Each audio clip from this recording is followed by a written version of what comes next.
Hello friends, तो आज के इस वीडियो में हम इस डायनासोर में कलर करने वाले हैं। तो सॉरी, एक वीडियो में हमें कुछ बहुत बुरी चीज़ हो गई, इस वजह से माफ़ कर देना, माफ़ कर दीजिए।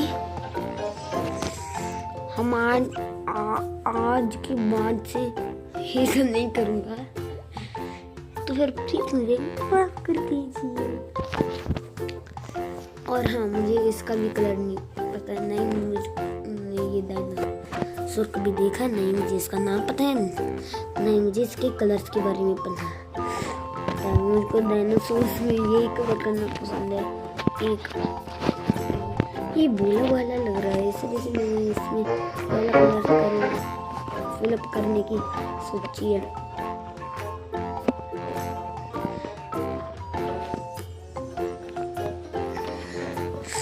हाँ, इसी ही और ड्राइंग्स के लिए subscribe the channel, like the video, share the video. Bye. Thanks for watching. Don't forget subscribe our channel.